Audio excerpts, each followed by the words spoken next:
Good morning, everyone. It's Thursday, April 11th, 2024. My name is Sam Shalhoub, and it's time for your daily dispatch. First up, we have, according to Zero Hedge, we've been talking a lot about inflation, and this is a post they made yesterday. Inflation has not fallen in a single month since Biden's term began. The closest was July of 2022 when it was unchanged, which leaves overall prices up over 19% since Bidenomics was unleashed, and prices have never been higher. And I'm going to expound upon this more later in the report, but something we've talked quite a bit about. According to on Twitter, Republicans do not believe in warrantless spying on Americans. Speaker Mike Johnson is urging members to reauthorize FISA after President Trump said kill FISA. It's like asking the deep state to hold itself accountable after it has abused the American people's trust.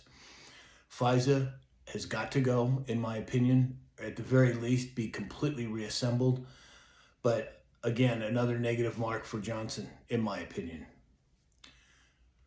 According to Dave Prang Medic and the Israel National News, the Washington Post report finds Iran engaged in a flurry of activity at the Fordo facility, enriching uranium at an increased rate, and could have enough for 3 bombs in days. Another serious development. According to Financial World Update, China has been buying more gold than any other nation since 2020, with India in second place. Both nations are part of the BRICS coalition looking to ditch the dollar for international trade. We've spoken about the BRICS Association many times. Not only are they buying gold, but I believe it's 80% of all oil-producing countries are now part of BRICS or will be shortly. That's a significant power play, in my opinion. According to Peter Sweden on X, Sweden has scrapped the UN Agenda 2030 goals from government directives. They're also going against the cashless agenda, with the government looking at strengthening cash. This is another positive move, and there are many positive moves happening all over the world. This is just one example of it.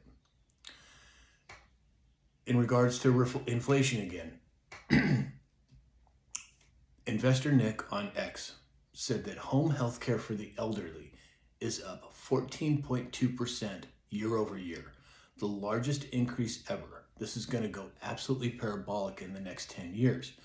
Another indication of the phony numbers that they try to give us with inflation, and this is another example of it. And then along those same lines with inflation, President Trump put out a graph yesterday, and he talked about inflation at the same point in the presidency of President Trump and the resident Biden. And this is some examples. Energy, no percent change with Trump, 38% increase with Biden.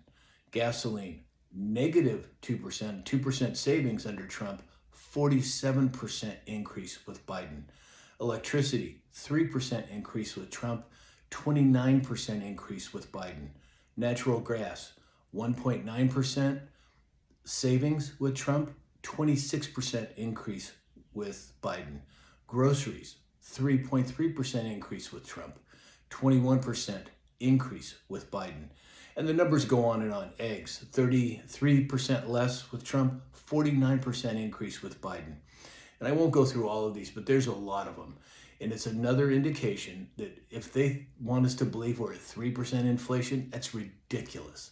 It's absolutely asinine, excuse my language, that they would pretend that we're at 3 or 3.75% inflation. And then lastly today, Iran warned the White House the U.S. will become a target if it aids Israel. This is a hot spot, as we all know. I don't know how it's going to play out, but I have a feeling that there are certain levers of control that are under the control of the good guys now, in my opinion.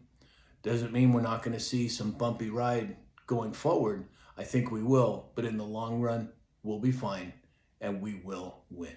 So that's all we have for today.